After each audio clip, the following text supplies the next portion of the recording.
Welcome back to Suma Mahesh YouTube channel. ಇವತ್ತು ಲಾಗ್ನ ಮಧ್ಯಾಹ್ನದಿಂದ ಶುರು ಮಾಡ್ತಾ ಇದ್ದೀನಿ. ವಿಡಿಯೋನ ಎಲ್ಲಿ ಸ್ಕಿಪ್ ಮಾಡಿದೆ ಪೂರ್ತಿಯಾಗಿ ನೋಡಿ. ಇನ್ನು ಹೊಸದಾಗಿ ವಿಡಿಯೋನ ನೋಡೋಂಥವ್ರು ಸೈಡಲ್ಲಿ ಬರೋ ಬೆಲ್ ಬಟನ್ನ ಪ್ರೆಸ್ ಮಾಡಿ ಚಾನಲ್ನ ಸಬ್ಸ್ಕ್ರೈಬ್ ಮಾಡ್ಕೊಳ್ಳಿ. ನೆಕ್ಸ್ಟ್ ವೀಕ್ ಎಲ್ಲ ಬರ್ತಡೇ ವೀಕ್ ಅಂತಲೇ ಹೇಳ್ಬೋದು. ಮೋಹಿತ್ ಬರ್ತಡೇ, ಹಾಗೆಯೇ ನನ್ನ ಬರ್ತಡೇ, ಜೊತೆಗೆ ಮಹೇಶ್ ಅವ್ರ ಬರ್ತಡೇ, ನಮ್ಮೂರು ಜನದ್ದು ಒಂದೇ ವೀಕಲ್ಲಿ ಬರ್ತಡೇ ಇರೋದು. ಡೇ ಬೈ ಡೇ ಇರೋದ್ರಿಂದ ಒಂದೇ ಸರಿ ಬರ್ತಡೇನ ಸೆಲೆಬ್ರೇಟ್ ಮಾಡ್ಕೋತಾ ಇದ್ದೀವಿ.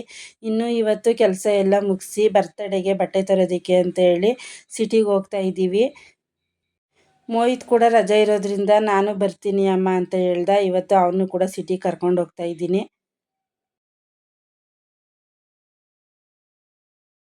ನಾವಿವಾಗ ಫಸ್ಟು ಕಾಂಪ್ಲೆಕ್ಸಿಗೆ ಬಂದ್ವಿ ಮೋಹಿತಿಗೆ ಬಟ್ಟೆ ತೊಗೊಳೋದಕ್ಕೆ.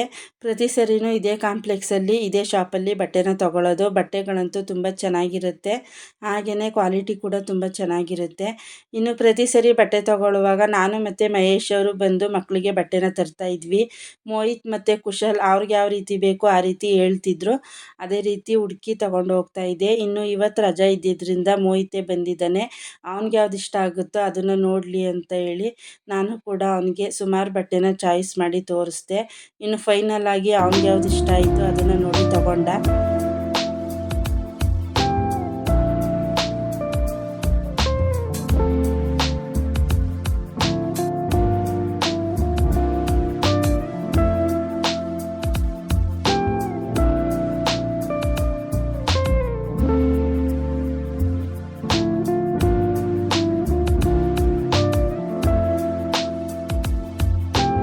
ಮೋಹಿತ್ಗೆ ಬಟ್ಟೆ ಎಲ್ಲ ತೊಗೊಂಡಾಯಿತು. ನೆಕ್ಸ್ಟು ನಾನು ಡ್ರೆಸ್ ತೊಗೊಳೋದಕ್ಕೆ ಅಂತ ಹೇಳಿ ಬಂದೆ. ಆದರೆ ಡ್ರೆಸ್ಗಳು ಯಾವುದು ಅಷ್ಟಿಷ್ಟ ಆಗಲಿಲ್ಲ, ಕಲರ್ಸ್ ಕೂಡ ಜಾಸ್ತಿ ಇರಲಿಲ್ಲ, ಹಾಗೆಯೇ ಡಿಸೈನ್ ಕೂಡ ಯಾವುದೂ ಅಷ್ಟು ಇಷ್ಟ ಆಗಲಿಲ್ಲ. ಇದ್ದಿದ್ದೇ ಕೆಲವೊಂದು ಡ್ರೆಸ್ಗಳು ಇರೋದನ್ನು ತೋರಿಸಿದ್ರು, ಆದರೆ ನನಗೆ ಯಾವುದು ಇಷ್ಟ ಆಗಲಿಲ್ಲ. ಹೊಸ ಡಿಸೈನ್ನ ತೋರಿಸಿ ಅಂದರೆ ಹೊಸ ಸ್ಟಾಕ್ ಯಾವುದೂ ಬಂದಿಲ್ಲ, ನಾಳೆ ಅಥವಾ ನಾಡಿದ್ದು ಬನ್ನಿ ಹೊಸ ಡಿಸೈನ್ ಸಿಗುತ್ತೆ ಅಂದರು. ಸರಿ ಇನ್ನೂ ಟೈಮ್ ಇದೆಯಲ್ಲ ಬಂದ್ರಾಯಿತು ಅಂತ ಹೇಳಿ ಇರೋ ಡ್ರೆಸ್ಗಳನ್ನ ನೋಡಿ ಇನ್ನು ನಾವು ಕೂಡ ಅಲ್ಲಿಂದ ಹೊರಟ್ವಿ. ಬಿಸಿಲಲ್ಲಿ ಓಡಾಡಿ ಮೋಹಿತ್ಗಂತೂ ತುಂಬ ಟಯರ್ಡ್ ಆಗಿತ್ತು. ಐಸ್ ಕ್ರೀಮ್ ಬೇಕು ಅಂತ ಹೇಳಿ ಇನ್ನು ಅವನು ಕೂಡ ಐಸ್ ಕ್ರೀಮ್ ತೆಗೆಸ್ಕೊಂಡ.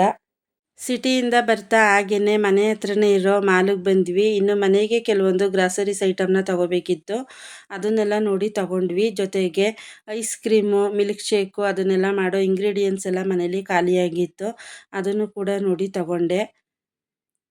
ಇನ್ನು ಮೋಹಿತ್ ಕೂಡ ಮಾಲಲ್ಲಿ ಸಿಕ್ಕಾಪಟ್ಟೆ ತರಲೆ ಮಾಡ್ತಾಯಿದ್ದ. ಲೇಸ್ ತೊಗೊಳ್ಳೋದು, ಬಿಸ್ಕೆಟ್ ತೊಗೊಳ್ಳೋದು, ಹಾಗೆ ಚಾಕ್ಲೇಟ್ ತೊಗೊಳ್ಳೋದು, ಮತ್ತು ಅಮ್ಮ ಅದು ಬೇಡ ಇದು ಬೇಡ ಅಂತ ಇಡೋದು, ಈ ರೀತಿ ತರಲೆ ಮಾಡ್ತಾಯಿದ್ದ. ನಿನ್ಗೆ ಯಾವ್ದು ಬೇಕೋ ಅದನ್ನು ನೋಡಿ ತಗೋ ಅಂತ ಹೇಳಿದೆ. ಇನ್ನು ಅವನು ಕೂಡ ಬಿಸ್ಕೆಟು ಮತ್ತು ಚಾಕ್ಲೇಟ್ನ ತೊಗೊಂಡ, ಜೊತೆಗೆ ಪಾಸ್ತಾನ ತೊಗೊಂಡ. ಸಂಜೆ ಸ್ನ್ಯಾಕ್ಸ್ ಟೈಮ್ಗೆ ಪಾಸ್ತಾ ಮಾಡ್ಕೊಳ್ಳೋದಕ್ಕಾಗುತ್ತೆ ಅಂತ ಹೇಳಿ ಅದನ್ನು ಕೂಡ ತೆಗೆಸ್ಕೊಂಡ.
ಇನ್ನು ಮನೆಗೆ ಬೇಕಾಗಿರೋ ಕೆಲವೊಂದು ಐಟಮ್ಗಳನ್ನೆಲ್ಲ ನೋಡಿ ತಗೊಂಡು ಬಿಲ್ಲಿಂಗ್ ಮಾಡಿಸ್ಕೊಂಡು ನಾವು ಕೂಡ ಅಲ್ಲಿಂದ ಹೊರಟ್ವಿ. ಇನ್ನು ಮಾಲ್ಗೆ ಹೋದ್ರಂತೂ ಏನು ತಗೋಬೇಕು ಏನು ಬಿಡಬೇಕು ಅನ್ನೋದೇ ಗೊತ್ತಾಗಲ್ಲ, ಏನು ನೋಡಿದ್ರೂ ಕೂಡ ತಗೋಬೇಕು ಅಂತ ಆಸೆ ಆಗುತ್ತೆ. ತಗೊಂಡಿರೋದು ಕೆಲವೊಂದು ಐಟಮ್ ಆದರೂ ಕೂಡ ಬಿಲ್ ಮಾತ್ರ ಜಾಸ್ತಿ ಆಗಿರುತ್ತೆ. ಸಿಟಿಯಿಂದ ಬಂದಮೇಲೆ ತಂದಿರೋ ಗ್ರಾಸರೀಸ್ ಐಟಮ್ ಎಲ್ಲ ರೀಫಿಲ್ ಮಾಡಿ ಎಲ್ಲ ಎತ್ತಿಟ್ಟು ಹಾಗೆಯೇ ಊಟ ಎಲ್ಲ ಮುಗಿಸಿ ಸ್ವಲ್ಪ ಹೊತ್ತು ರೆಸ್ಟ್ ಮಾಡಿದ್ವಿ. ಇನ್ನು ಸಿಂಕಲ್ಲಿ ಸ್ವಲ್ಪ ಪಾತ್ರೆಗಳಿತ್ತು, ಎಲ್ಲ ತೊಳೆದು ಅಡುಗೆ ಮನೆಯೆಲ್ಲ ಕ್ಲೀನ್ ಮಾಡಿ ಸಂಜೆ ಕಾಫಿ ಮಾಡಿಕೊಂಡು ಕುಡಿದ್ವಿ. ಇನ್ನು ನೈಟ್ ಒಂದು ರಿಸೆಪ್ಷನ್ ಇದೆ, ಅಲ್ಲಿಗೂ ಕೂಡ ಹೋಗಬೇಕು. ಇವಾಗ ರಿಸೆಪ್ಷನ್ಗೆ ಹೋಗೋದಕ್ಕೆ ರೆಡಿ ಆಗ್ತಾಯಿದ್ದೀನಿ. ನಾನಿವಾಗ ವೇರ್ ಮಾಡಿರೋ ಸೀರೆ ಬಂದು ಬನಾರಸ್ ಸೀರೆ, ಗ್ರೀನು ಮತ್ತು ಬ್ಲೂ ಕಲರ್ ಕಾಂಬಿನೇಷನಲ್ಲಿದೆ. ಇನ್ನು ಸಿಂಪಲ್ಲಾಗಿ ಒಂದು ಗುಂಡಿನ ಸರನ ಹಾಕ್ಕೊಂಡಿದ್ದೀನಿ, ಹಾಗೆಯೇ 2 ಬ್ಯಾಂಗಲ್ಸ್ನ ಹಾಕ್ಕೊಂಡಿದ್ದೀನಿ. ಸಿಂಪಲ್ಲಾಗಿ ರೆಡಿಯಾಗಿದ್ದೀನಿ. ಇನ್ನು ಮಹೇಶ್ ಅವರು ಕೂಡ ರೆಡಿಯಾಗಿದ್ದಾರೆ, ಇನ್ನು ಮೋಹಿತ್ ಕೂಡ ರೆಡಿಯಾದ. ಇವಾಗ ನಾವು ಕೂಡ ರಿಸೆಪ್ಷನ್ಗೆ ಹೊರಡ್ತಾ ಇದ್ದೀವಿ.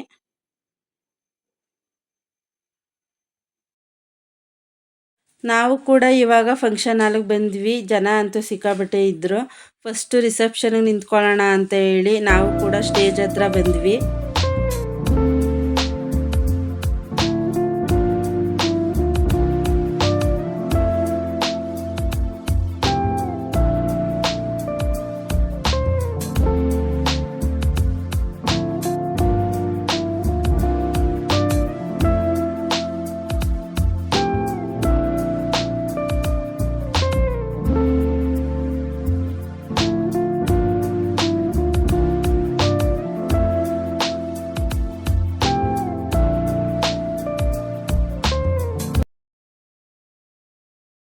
ಇನ್ನು ಫಂಕ್ಷನ್ ಎಲ್ಲ ತುಂಬ ಚೆನ್ನಾಗಾಯಿತು. ಊಟ ಎಲ್ಲ ಮುಗಿಸ್ಕೊಂಡು ಇನ್ನು ನಾವು ಕೂಡ ಅಲ್ಲಿಂದ ಹೊರಟ್ವಿ.